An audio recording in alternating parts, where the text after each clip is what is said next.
कहाँ सोया है कहाँ सोया है चौकीदार। इलेक्शन सिर्फ वोट देने का नाम नहीं।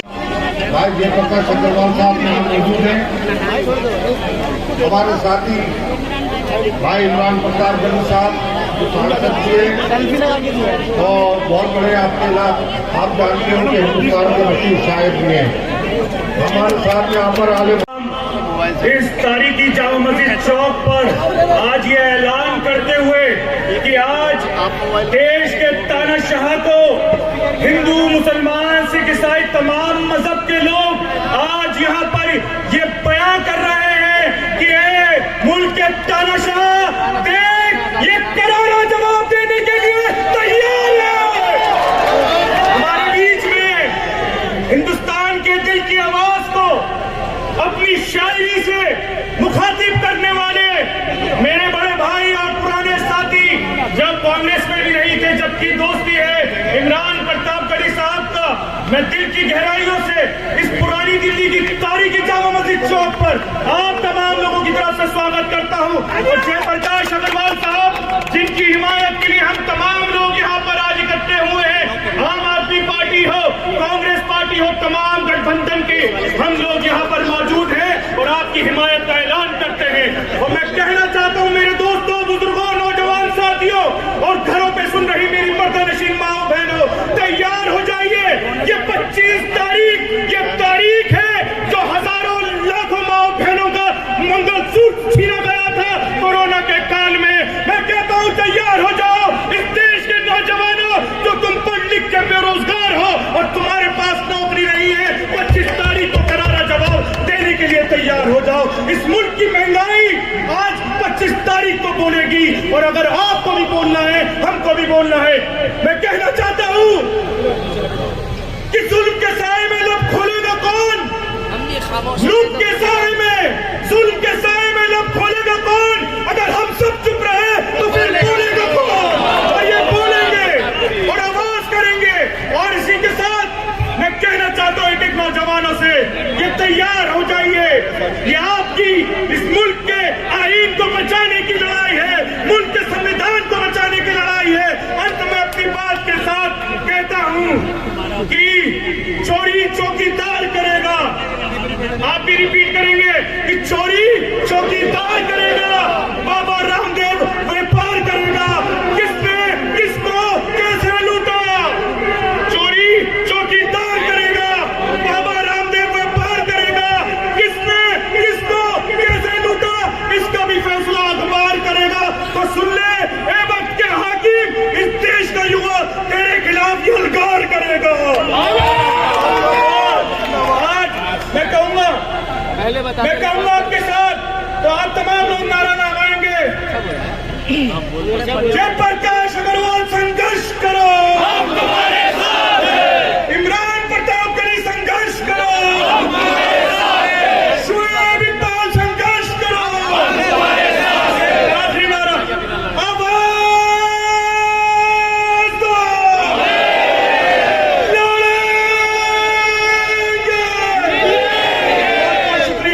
खामोश मिजाजी तुम्हें जीने नहीं देगी, खामोश मिजाजी तुम्हें जीने नहीं देगी। इस दौर में जीना है तो कोलाहल मचा दो।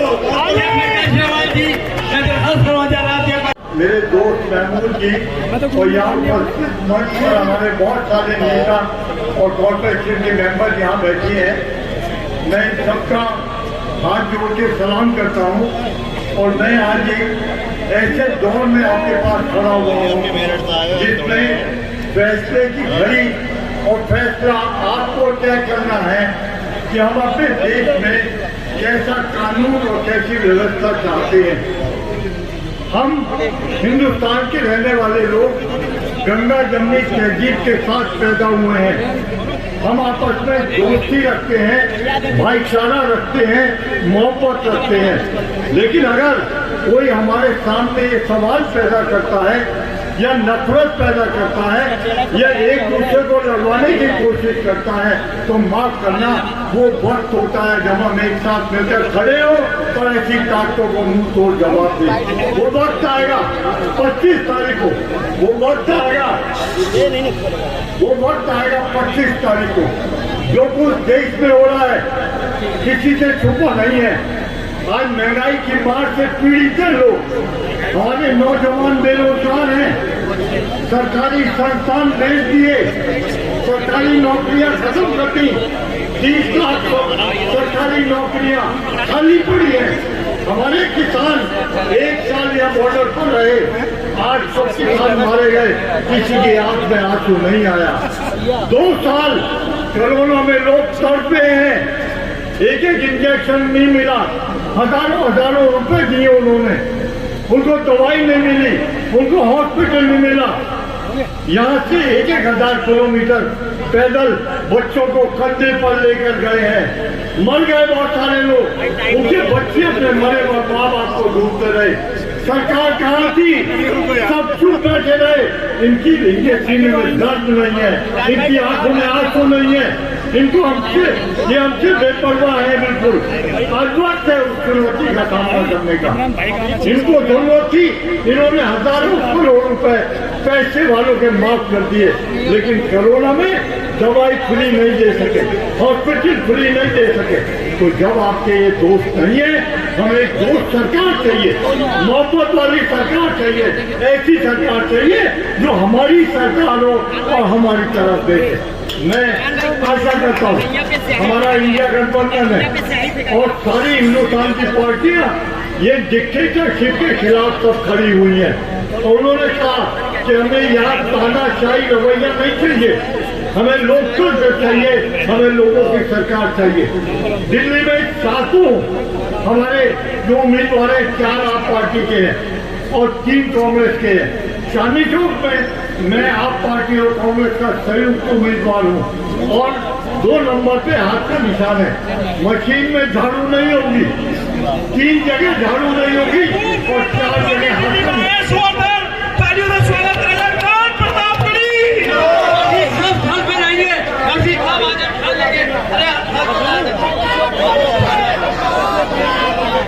मस्जिद की ये तारीखी सीढ़ियां और मेरी आंखों के सामने मौजूद हजारों की तादाद में पुरानी दिल्ली कांग्रेस पार्टी के वरिष्ठ नेता जयप्रकाश अग्रवाल जी, इनकी शराफत, इनकी विनम्रता, इनकी सादगी आपके बीच में जानी पहचानी है, मुझे उस पर तबसरा नहीं करना है। हमारी कश्ती को पार लेकर फकत हमारा हुनर गया है, ये बंद कर दो भाई। हमारी कश्ती को पार लेकर फकत हमारा हुनर गया है, नए खेवैये कहीं न समझे नदी का पानी उतर गया है। जयप्रकाश अग्रवाल जी हैं, इन्होंने कांग्रेस की सियासत को बहुत सलीके से देखा है, जाना है, समझा है और आप इनके पिछले 25, 30, 40 साल की सियासत से वाकिफ हैं। मैं इनके बेटे की तरह हूं, यानी कि बेटे मुदित से भी कम उम्र का हूं। मैं यहाँ खड़ा होकर के आपसे ये कहने आया हूं मेरे भाई कि ये चुनाव बहुत जरूरी चुनाव है। एक तरफ नरेंद्र मोदी जी का झूठ है, उनके फर्जी आंसू हैं और एक तरफ राहुल गांधी के पैर के छाले हैं जो कन्याकुमारी से कश्मीर तक चलते हुए उनके पैरों में आए थे। पड़ोस में लाल किले की वो दीवारें हैं जहां खड़े होकर के भारत जोड़ो यात्रा के दौरान राहुल गांधी ने मुल्क से बातचीत की थी। मैं मौजूद रहा हूं इस पूरी मुहिम में, मैं मौजूद रहा हूं राहुल गांधी के साथ कन्याकुमारी से कश्मीर तक चलता हुआ। जब उससे मीडिया के साथी कहते थे कि इमरान साहब राहुल गांधी 4000 किलोमीटर चल रहे हैं, आप तो शायर हैं, आप क्या कहेंगे? तब मैं शेर पढ़ देता था कि जो हर जालिम से टकराएगी वो आंधी बनाऊंगा, जो हर जालिम से टकराएगी वो आंधी बनाऊंगा, नए अंग्रेज आए हैं नया गांधी बनाऊंगा। 4000 किलोमीटर अपने पैर के छालों की परवाह किए बगैर सिर्फ एक नारा लगाता हुआ नफरत छोड़ो भारत जोड़ो, सिर्फ एक नारा लगाता हुआ कि नफरत के बाजार में मोहब्बत की दुकान खोलनी है। मुझे यहाँ मौजूद चांदनी चौक के साथियों से यह पूछना है कि राहुल गांधी का नारा क्या था? नफरत छोड़ो भारत जोड़ो। मुझे बताओ दिल्ली वालों, मुझे बताओ चांदनी चौक वालों की इस मुल्क में नफरत के सबसे ज्यादा शिकार कौन है? हम हैं, आप हैं। कौन सी ट्रेन में, कौन से चौराहे पर, कौन सी सड़क पर कौन सी भीड़ आए और हमारा लिबास देख करके हमें मार दे? इस मुल्क में नफरत के सबसे ज्यादा शिकार हम हैं। तो मुझे बताओ कि नफरत कम होगी तो सुकून किसे मिलेगा? हमको मिलेगा, आपको मिलेगा।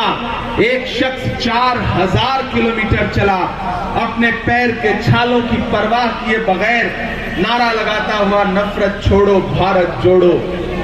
मैं दिल्ली में बड़ी संजीदगी से आपसे एक बात कहना चाहता हूं साथियों, कि आप तो इस बात पर ईमान रखते हो ना कि मजदूर का पसीना सूखने से पहले उसकी मजदूरी उसे दे देनी चाहिए। ईमान रखते हो ना इस बात पर?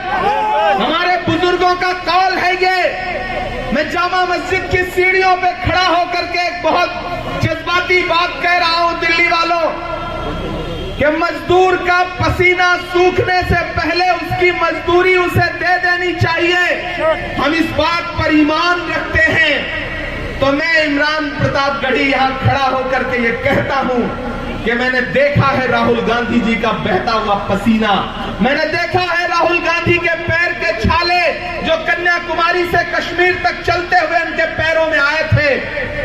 ना अब तक वो छाले सूखे हैं, न वो बहता हुआ पसीना सूखा है। मैं दिल्ली की इस तारीखी जमीन पर खड़ा होकर के आपसे राहुल गांधी के पसीने की मजदूरी मांगने के लिए आया हूं, और वो मजदूरी है जयप्रकाश अग्रवाल जी को हाथ के पंजे के सामने वाला बटन दबा करके इन्हें मेंबर ऑफ पार्लियामेंट बनाना, इन्हें इस देश की संसद में पहुंचाना। यह है राहुल गांधी की मजदूरी। और उन्हें जवाब भी दीजिए अपना वोट दे करके, जो इस देश के अलग अलग हिस्सों में घूम करके कह रहे हैं कि आखिर कांग्रेस ने 70 साल में किया क्या है।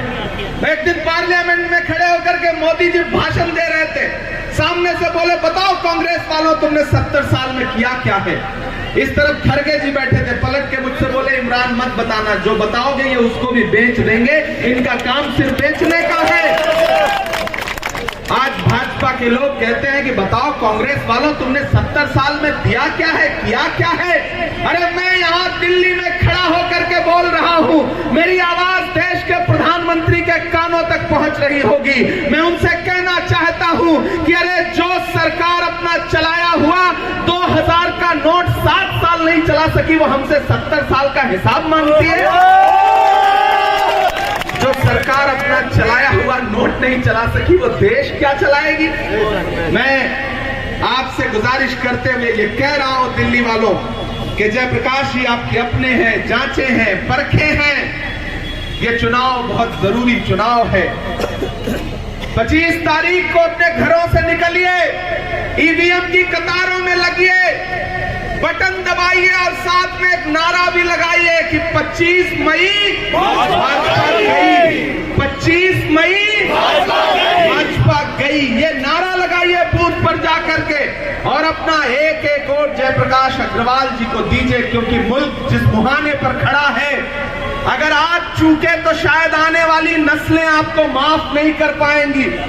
अगर इस बार आपने फासिज्म को खत्म नहीं किया तो आने वाले दिनों में इस मुल्क में चुनाव होंगे या नहीं होंगे, इसकी कोई गारंटी नहीं ले सकता। इसलिए यह चुनाव बहुत जरूरी चुनाव है। मैं राहुल गांधी के सिपाही की हैसियत से यहां पे खड़ा होकर आपसे कह रहा हूं कि आप जब हाथ के पंजे के सामने वाला बटन दबाएंगे तो आपका वोट सिर्फ जयप्रकाश अग्रवाल जी को नहीं मिलेगा, आपका वोट मोहब्बत के उस मसीहा को भी मिलेगा जिसका नाम राहुल गांधी है।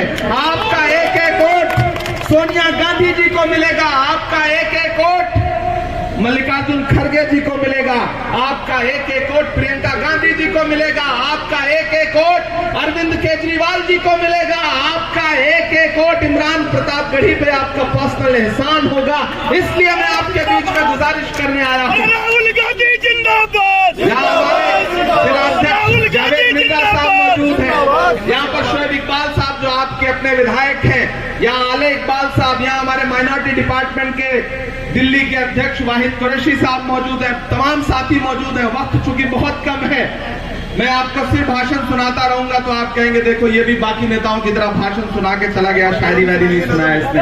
तो मुझे थोड़ी शायरी भी आपको सुनाती है जाते जाते, लेकिन आप बड़े ठंडे ठंडे खड़े, मुझे ऐसा लग रहा है जैसे जोश खत्म हो गया है, जैसे इतना पसीना निकल गया है कि आपके अंदर कोई ताकत ही नहीं बची है।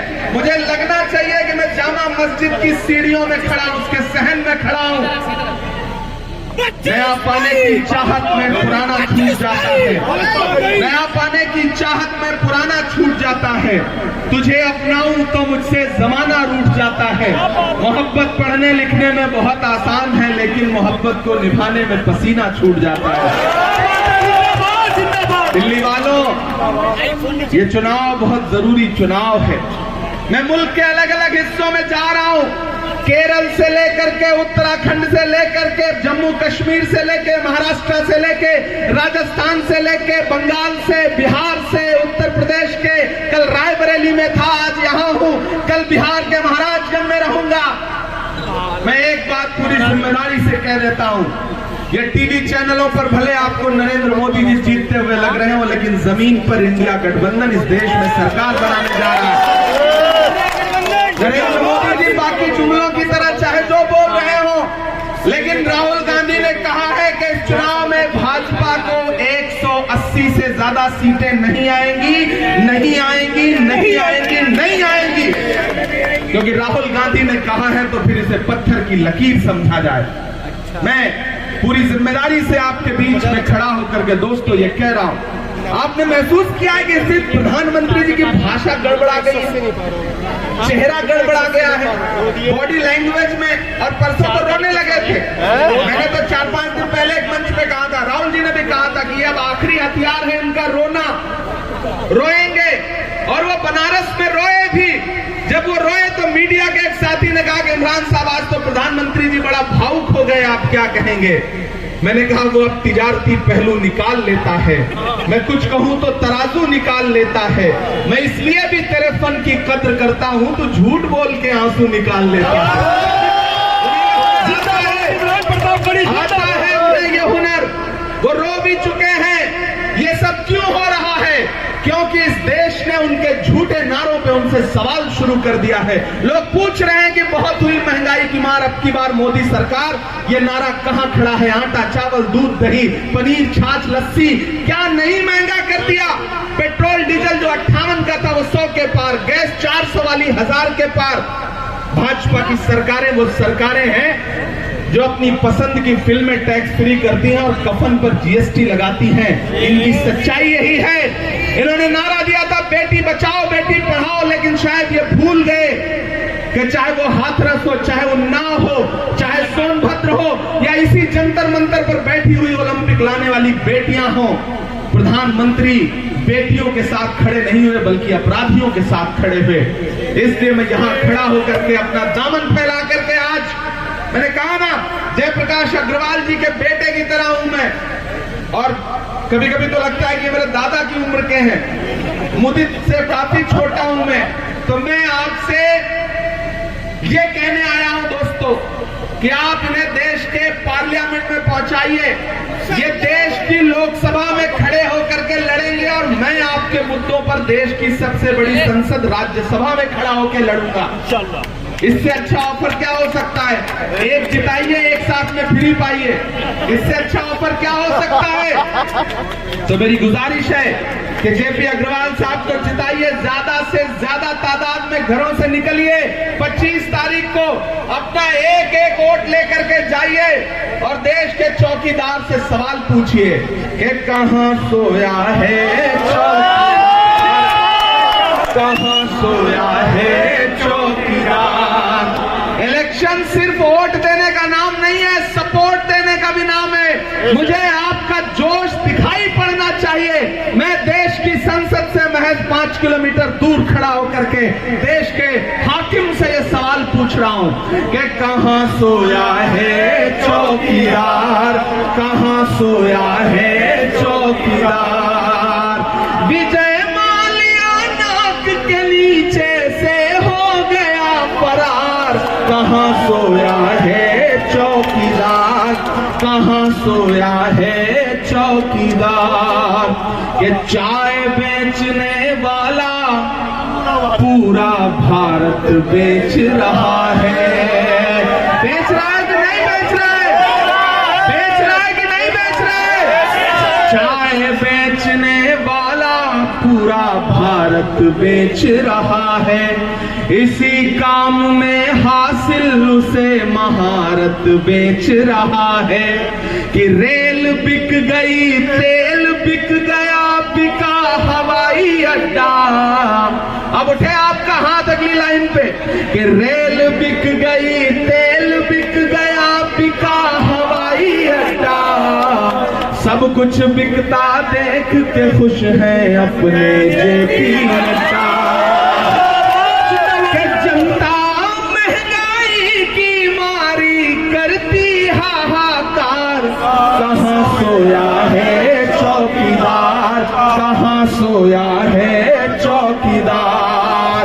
उठाइए अपना है के हाथ और एहसास दिलाइए जेपी अग्रवाल जी को और मुझसे वादा करिए कि 25 तारीख को अपने घरों से एक एक वोट लेकर के निकलेंगे और जयप्रकाश अग्रवाल जी का जो चुनाव निशान है हाथ का पंजा, उसको दबाएंगे और इतनी बड़ी तादाद से यहां से इन्हें जिताएंगे, देश की पार्लियामेंट में पहुंचाएंगे कि 4 जून को जब रिजल्ट आए और दिल्ली में जब इंडिया गठबंधन की सरकार बने और हमारा प्रधानमंत्री बन रहा हो तो दाईं तरफ जयप्रकाश अग्रवाल खड़े हो और बाईं तरफ इमरान प्रतापगढ़ी खड़ा हो।